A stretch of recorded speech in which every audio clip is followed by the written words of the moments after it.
Hi, welcome back to another Finance Friday Live. Today we are discussing a new topic. It's definitely a topic that we've mentioned in the past, and we're talking about budgeting and what to actually fill out when you're completing a budget worksheet. If you go to CleverlyChanging's Facebook fan page, you will be able to view the budget worksheet. So I'm actually going to go there now so that I can add the link to the worksheet so that all of you who are interested in completing the worksheet, you will have it. So while Facebook is trying to build the audience, I'm going to go there to my Facebook fan page where the Finance Friday link is starting. And I am going to share the budgeting worksheet.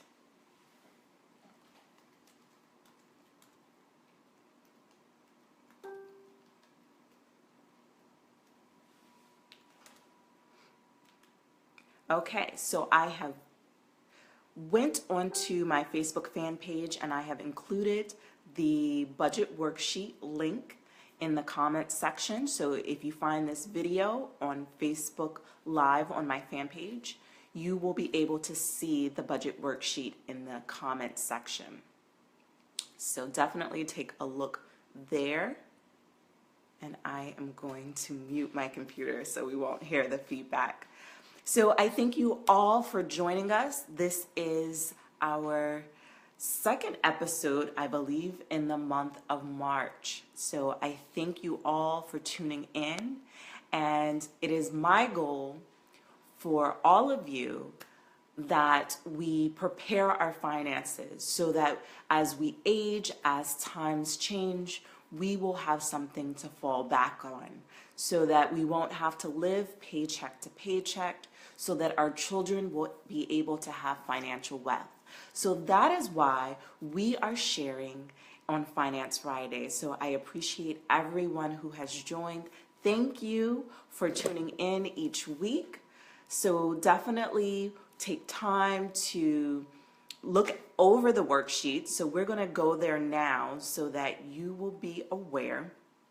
Okay, so in several of my Finance Friday talks, we've often discussed budgeting. And I know that most people don't like to fill out a budget. I know that is definitely something that is a hurdle that I faced. So the biggest and the hardest thing to do when you are trying to get your finances in order is to decide where to start.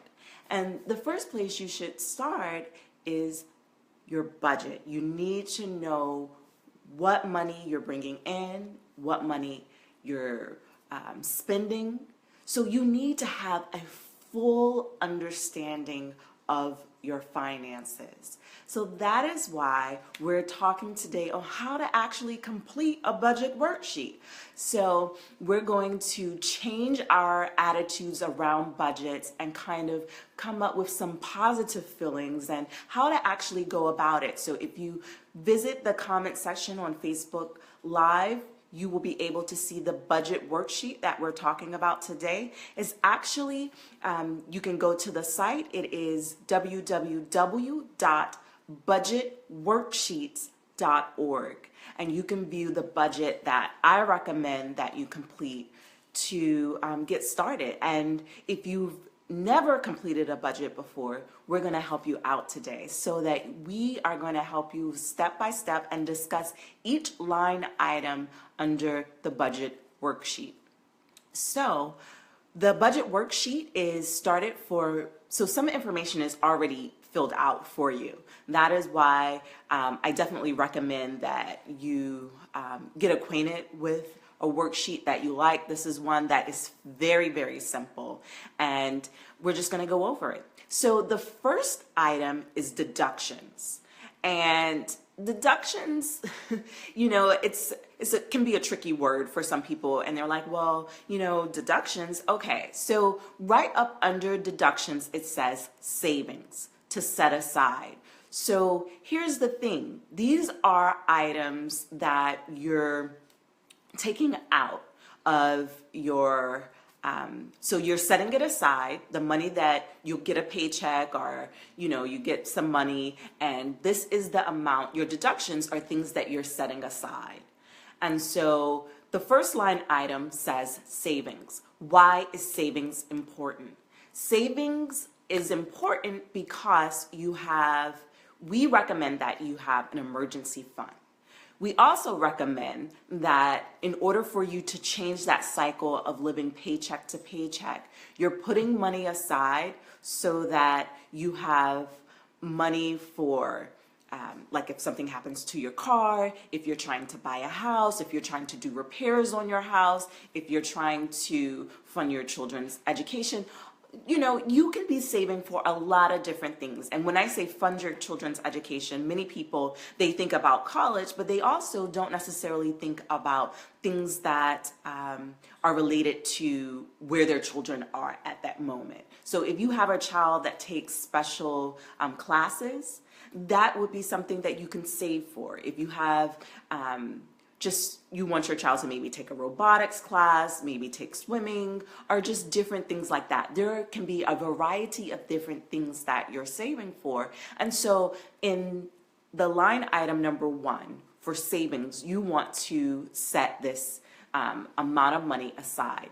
If you don't have a lot of money to set aside, a lot of extra cash coming in, you can start small. Like if you only have $5 or $10 to save each month, it's something, and it adds up little by little. If you can save more, definitely cut down on restaurant eating and other things like that. Just save what you can. The amount of money is, the more you save, the better. However, everybody cannot save a large amount at one time. So save what you can so that that money can be put aside for you to use later. All right, so under the next line item after savings is child support, alimony, etc. So if you have special circumstances where you have money that you definitely are required by law to pay, then you need to put that on the next line item. So that's the amount that you need to pay monthly. This is not yearly, this is monthly. You need to put that in the next line item. Now, other would be anything that you need to set aside. If you have special circumstances and let's say you have a special medication that costs a lot, then you need to set that amount aside for that, and that would be other. So that's what you would put under deductions. So again, you have savings, you have child support, alimony, etc., and then other. The next line item is housing. Housing is critical. We all have to have somewhere to live. It's not an optional thing. So not everyone owns their home. Some people rent. So if you rent or if you have a mortgage, that is what you would put on the first line item under housing, how much you spend monthly for that. So if you stay with, if you have roommates, if you stay with your parents, if you stay with your grandparents, whatever your special situation is, and if you have to pay for where you stay, you're going to put that in the next line item under how much you want to budget for. And if you notice, the second column has actual. How much are you actually spending versus how much are you budgeting for? So rent generally stays the same each month. So you should be able to put an exact amount under budget to complete that. Now, if you're just tuning in, we are completing the budget worksheet. It's at the website www.budgetworksheets.org, or you can go to the comment section. There is a blog post on my website that has the budget worksheet, a link to it, and you can actually click on that link that's in the comment section and it'll take you where you need to go. All right, so after rent and mortgage, you have utilities. Utilities are one of those one of those line items that is not usually the exact same every month, because typically most people aren't spending the exact same amount of electricity, the exact same amount of water. So it's going to have some sort of variance each month. You can decide to set aside a certain amount. So if you track your expenses, you can kind of see in a ballpark about how much you're spending, or how much you're spending each month. So even if it varies from winter to summer, just seasonally, you should be able to kind of divide that and give a roundabout estimate, so that every month you're budgeting properly. So you're going to want to do that for all of your utilities. So this particular line item doesn't break down utilities separately. So you would add those all up and put those in under the utilities line. I like to look at my utilities separately. So where they have other at the bottom of this housing section, I like to place my water bill, we have a cable bill, we have a phone bill. Well, the phone bill and internet and all of that are in one particular, it all goes to one company. So I like to put those on separate line items. So you're going to basically look at everything that you pay and money that you're sending out, and you're going to budget for everything that you're sending out. And you're going to be aware of all of the money that you're bringing in. So typically people have an electric bill, a gas bill, a water bill, and typically cable, internet. Those, of course, are optional, but a lot of times people do have those. For utilities, sometimes people have phone bill. Most people have a cell phone bill. So those are the type of things that would go under utility. Even though it doesn't say, phone bill and everything, it doesn't spell them out. You can either spell them out in the others section and add to it, or you can add them all up and put them in the utilities section. So the next thing that the budget worksheet has on it is home insurance and taxes.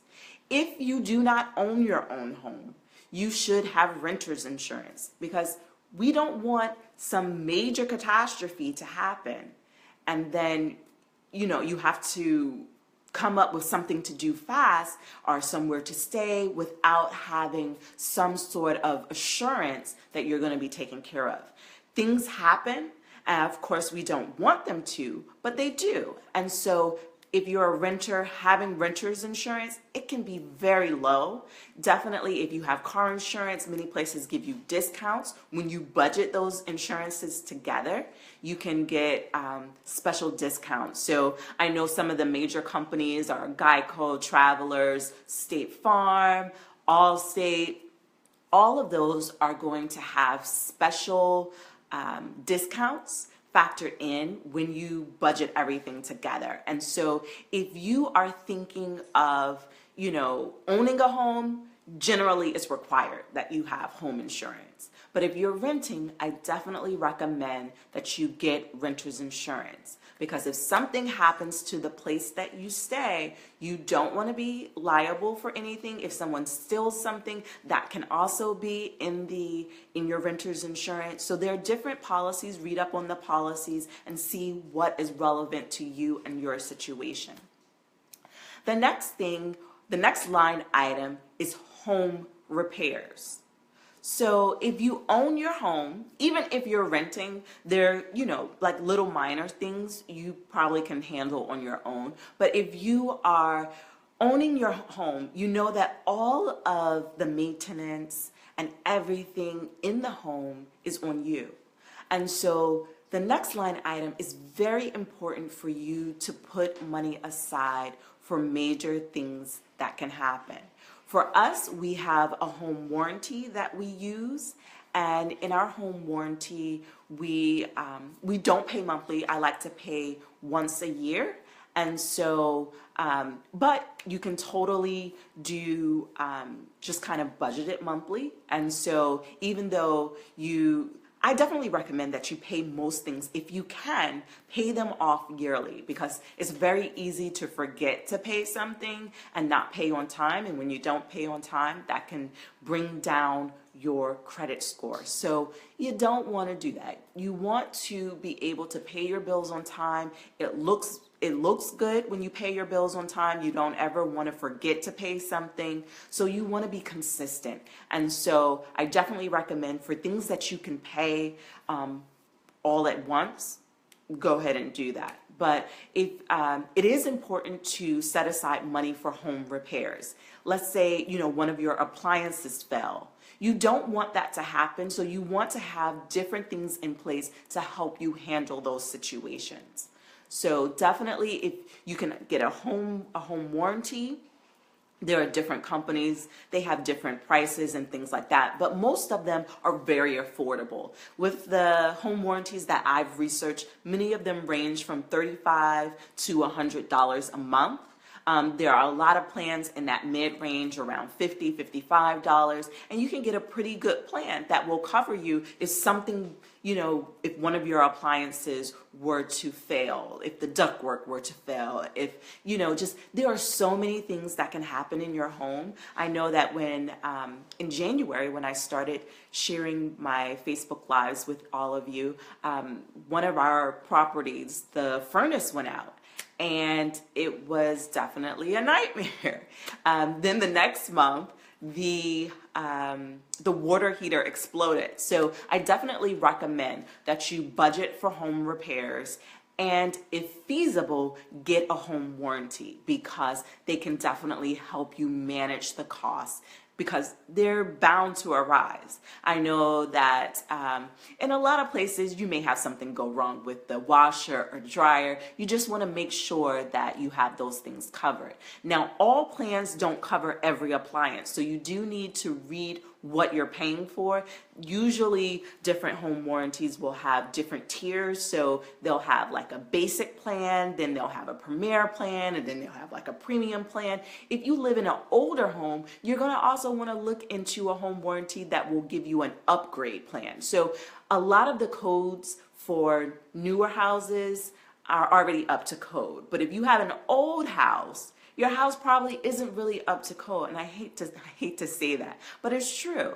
There are different policies in place now than were in place back in the day. I know if you have a home built before 2000, a lot of times those regulations and codes have changed since then.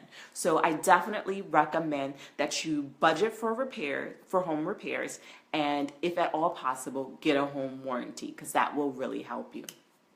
So the next line item under the budget worksheet, again, if you're just tuning in, thank you for tuning in. Thank you for joining us. And in the comment section is the budget worksheet that we're going over today, so that you guys will be aware on how to actually complete a budget, so you'll know where to start and where to kind of, so that you can gauge what money you're bringing in and what money you're sending out. Okay, so under the next line item is debt payments. So many of us, most people, have some debts, especially if if you went to college. A lot of people have student loan debt. I do have, I'll add it to the comment section, but when my husband and I, when we paid off our student loans, that was one of my happiest moments in my life. Like, really. I think I was more happy about paying off my student loans than I was about graduating from college. I don't know why, but debt just kind of eats away at you. So I definitely will include in the comment section my post about how we paid off all of our student loans. And so that if that can help you, I'm definitely here to kind of share what has worked for us, so that you guys can, if something has worked for you, paying off your student loans or being able to stay on budget, definitely share that with us in the comment section. You can always email me just so that I can share it with others, because we can help each other out so that we all are accountable. So under debt payments, the first line item is credit card payments. A lot of financial advisors advise people not to have credit cards. For a lot of people, that's not even feasible. So I'm not even going to say whether, I recommend that you have a credit card or not. I'm just going to say if you have a credit card, definitely try not to use it unless you can pay that bill off in full. We have another Finance Friday video that talks a little bit about, it talks about the credit card debt and the perks that go along with credit cards and different things like that. So definitely tune into that video. You'll find it on my Facebook Live in the video section if you're interested. So that's the next line item. You're paying off your credit card payments. So you want to be able to pay that off in full. You don't want to carry credit card debt from month to month. Why? Because they have interest. A lot of credit cards have greater than 15% interest. If you have a credit card that's giving you less than 15% interest, that is very, very rare.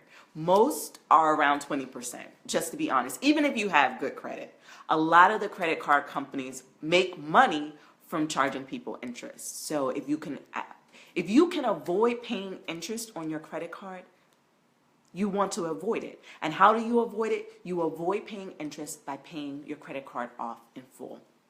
All right, so the next line item under debt payments is student loan payments. So you're going to want to pay as much as you can for your student loans. I know when I was committed to paying off my student loans, I said, I did AmeriCorps. I don't know if any of you are familiar with the AmeriCorps.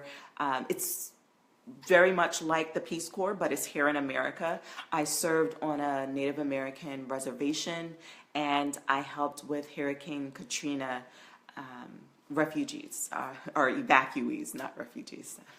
So that helped me pay off my student loans. After I finished AmeriCorps, I worked a regular job, and any extra money I had, I put that on my student loans because my goal was to pay as much as I could, as often as I could, to reduce my debt. And so that's what I recommend to you. So if you have any extra money, if you can, do some services on the side where you can make money on the side by marketing some sort of talent that you have that others are willing to pay for, do that and put that extra money towards your student loans, put it towards some debts you have, put it towards your credit card debt. If you have other debt, so the biggest debt most people have are credit card debt and student loan debts, but a lot of people have other debts as well. And so if you have any other debts, you're going to want to put that in the other section under debt payments.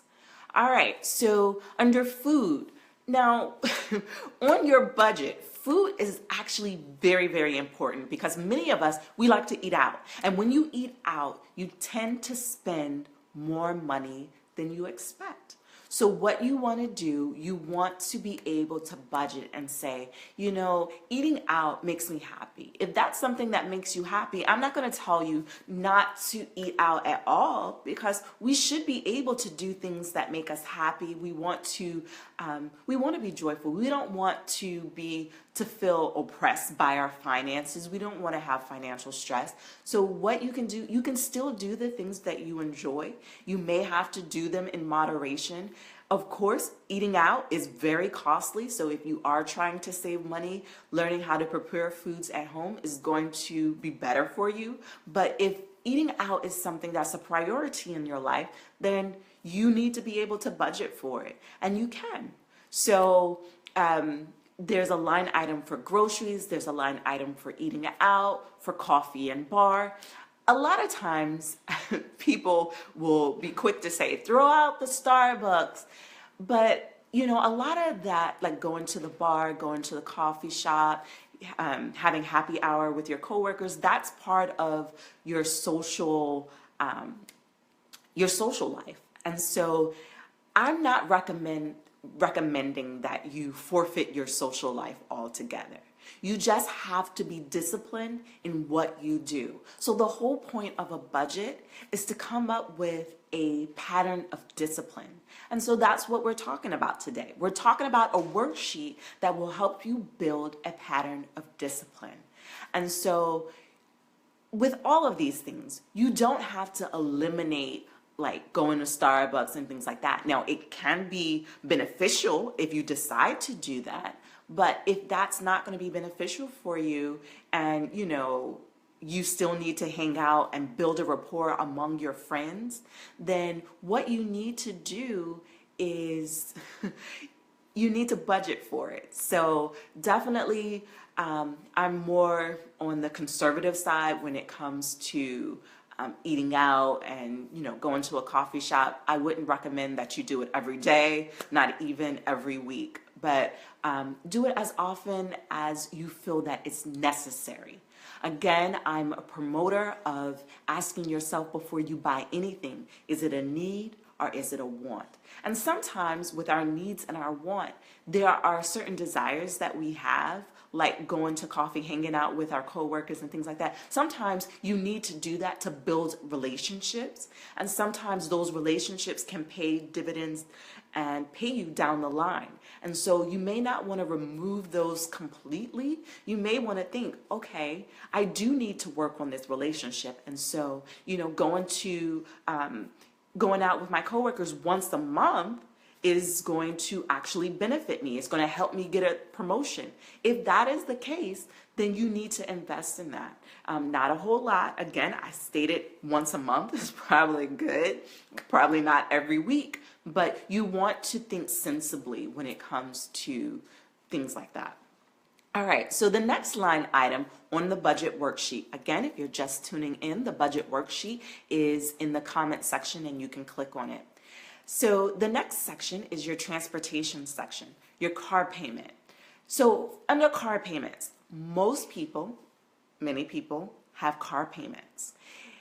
So here's my view about car payments. If you need a reliable car, I understand how you could get a car payment and you want a car that's going to last you want a car with a warranty and things like that. So here's my view. I think buying a used car is definitely more profitable and better for you than buying a new car. A lot of times when you purchase a new car, the kinks of that model haven't actually been worked out yet. And so just because you purchase a new car doesn't mean that you're going to have zero problems. Sometimes you want to wait 2 or 3 years so those kinks are worked out. I don't know if you've seen recently, but there have been a lot of recalls. I know Mercedes just did a big recall. Range Rover did a big recall. Buick did a big recall. So buying new isn't always the best option.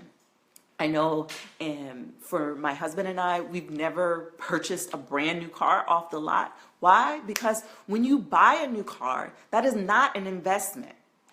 It's not an investment that's going to, when you buy a car, the moment you drive it off the lot, it begins to depreciate.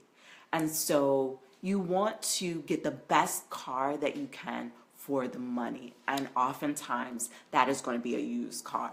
This is a whole topic that we could do on a Finance Friday. So I'm just going to share the highlights with you. If you can buy a very good, well taken care of used car, I definitely recommend that you do that. If you can save and buy that new car in cash, I recommend that you do that because you don't want to have a lot of monthly variable expenses. So I'm definitely a promoter of buying used and paying off the balance, paying off the car in full when you purchase it. You can get a lot of perks that way that would not otherwise exist if you're financing. So again, that's a whole nother topic that we'll have to do in another show. But if you have a car payment, this is where you would put that budget item. The next thing would be car insurance and taxes. Car insurance often is a 6 months payment. So typically you pay it every 6 months. You can pay it monthly, but a lot of times you will get extra discounts from your car insurance company the more you pay in full. So if you do your full 6 months payment, they're going to give you a discount. So discounts are good. So definitely try to budget to pay that off every 6 months. So every 6 months you can definitely budget it for a monthly, you can break that budget down so that it's a monthly expense. But if you can pay it off once, just twice a year in 6 months increments, that would be better for you and give you the biggest bang for your buck and help you save the most and have discounts. All right, so the next line item is car maintenance. Now look, if you have a vehicle on the road, it's not always going to be in pristine condition. Something is going to go wrong. This is just the truth. It doesn't have to be something major. It could be something minor, but you do need to have, at least for car maintenance, you want to have a good cushion set aside. Now, at the minimum, I would say in your car maintenance fund, you want to have about $500. This is at a minimum for your car maintenance fund, because typically repairs can fall in that ballpark. Of course, they can be greater or they can be less. So you want to know your car and you want to know how much you put aside. So if you can put aside more than that, by all means do that. If you can only put aside that amount, about $500, then that's a good place to start. All right, so under that you have gas. Now, I don't know about you, but my car takes premium gas and it's a lot. One thing I can say, but about putting premium gas, it tends to last longer than unleaded, so I don't necessarily have a problem with that.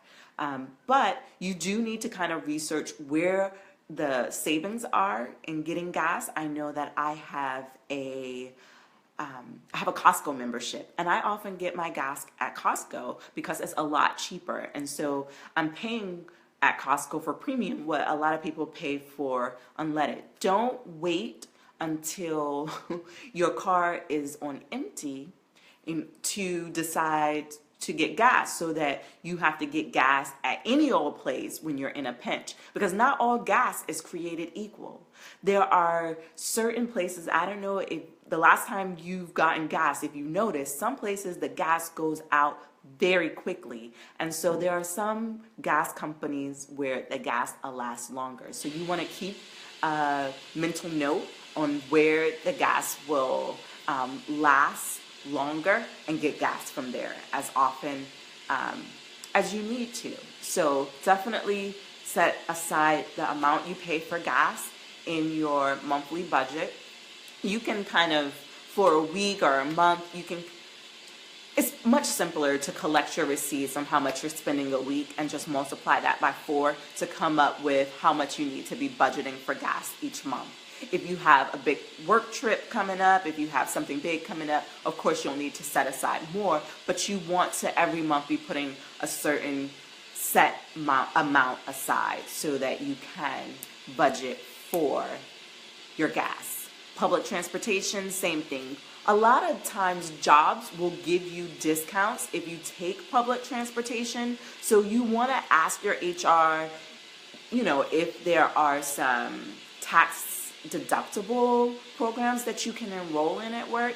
I know when I was in corporate America, the job that I worked at, if I took public transportation, they would take out the amount for my public transportation pre-tax.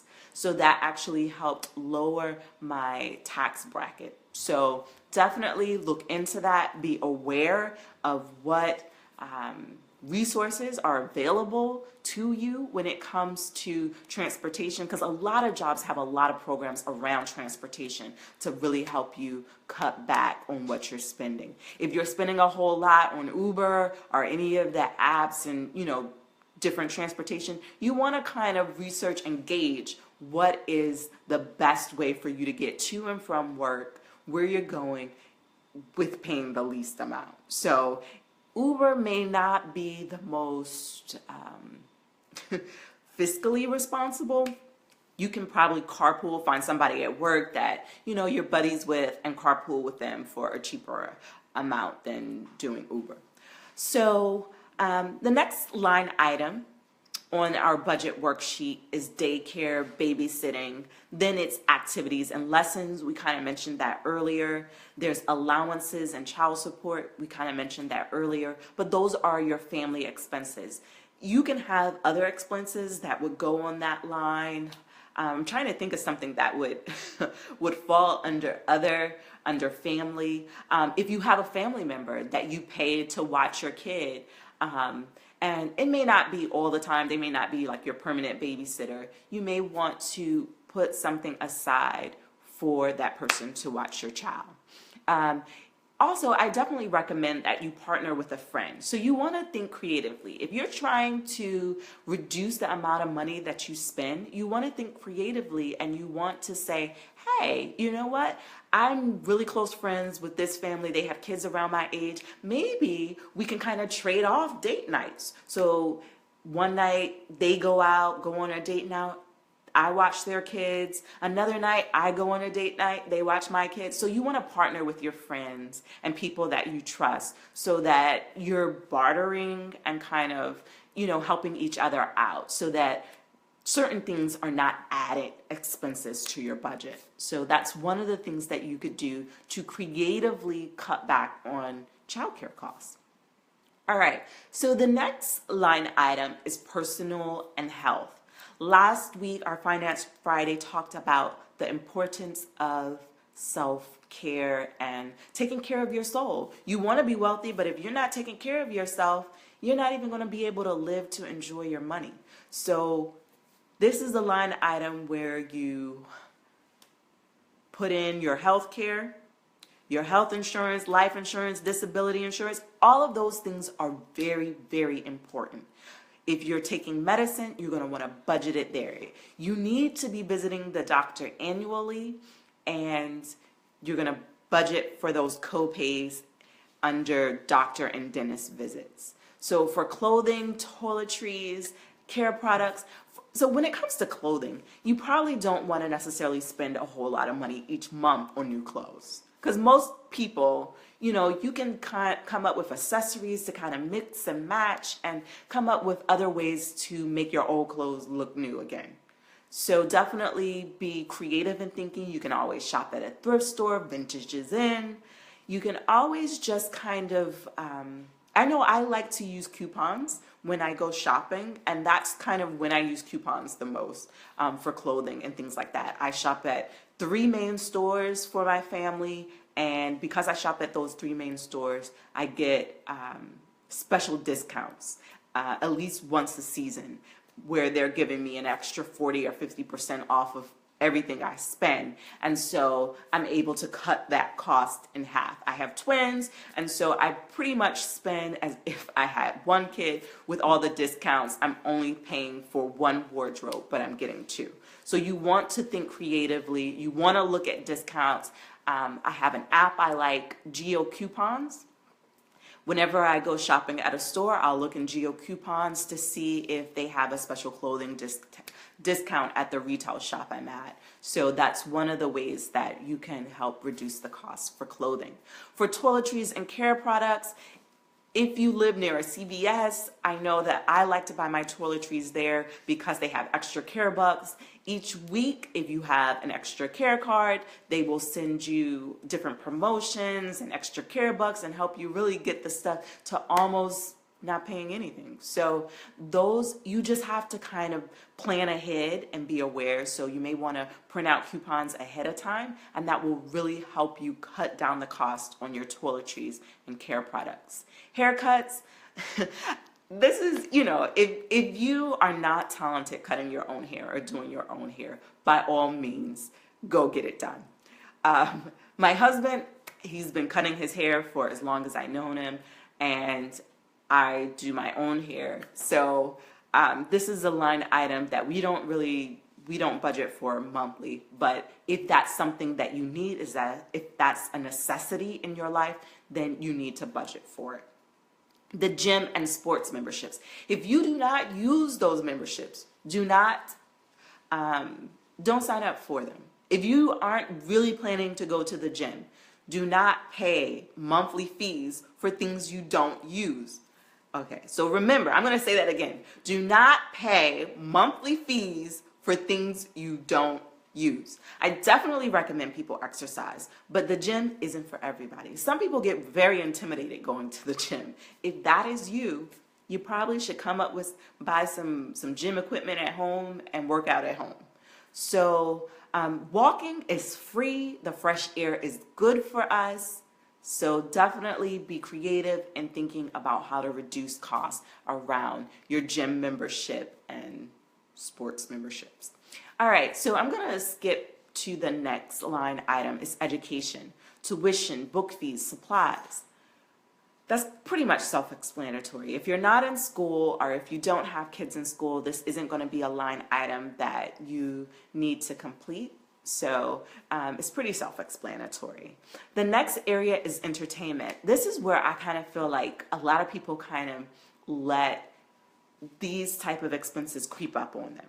You know, when you go to a concert without really planning, you can end up paying a lot more than if you plan for it, looked for a coupon. Like a lot of times you can just Google the concert and put in, you know, coupon deal. I know Groupon, Live in Social. A lot of times, whatever is coming to your area, they'll have some sort of special, sometimes a few months ahead. So definitely look at Groupon and Live in Social.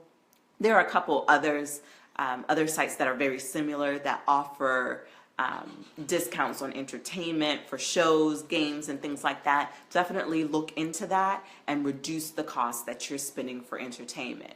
Books, magazines, subscriptions, if you don't read them, you probably don't need to be subscribed to them.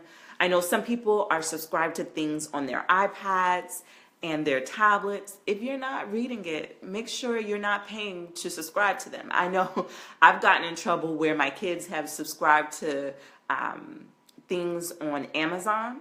And so definitely if you're a parent, put on the parental controls. I definitely recommend that you do that. And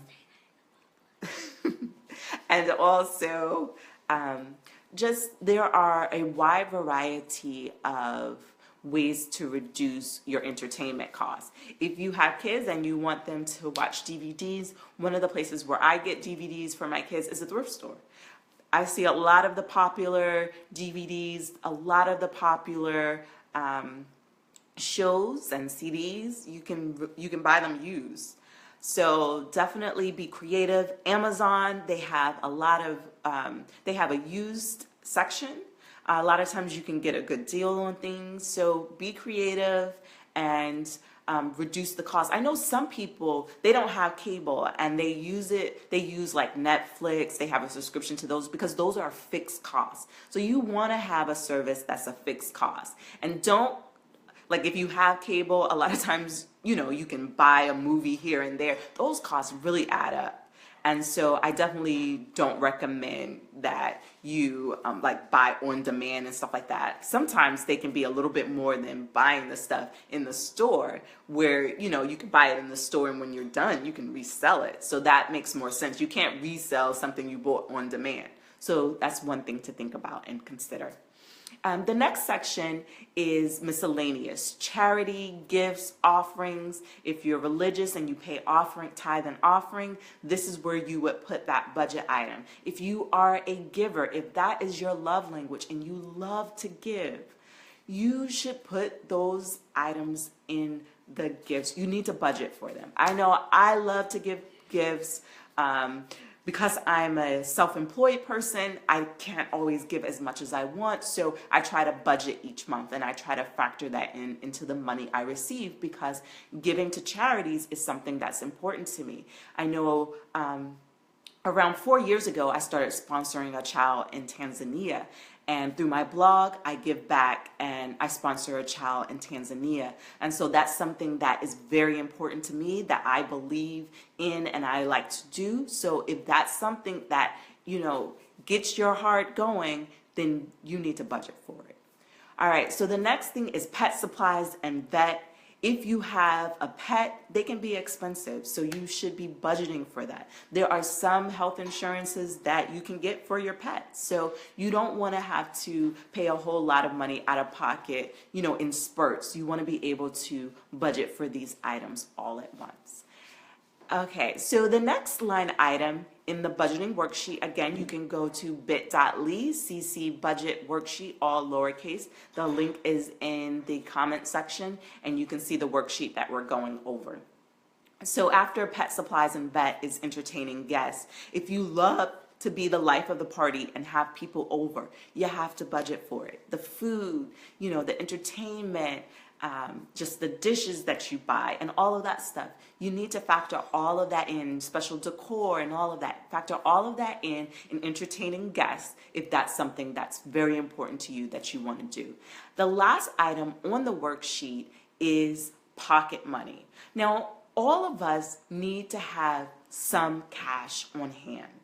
If there is an emergency and you need to have cash, you need to have a little bit of cash on hand. Now, how much is a little bit? So for most people, between $500 and $1,000, you should be able to have quick access to it.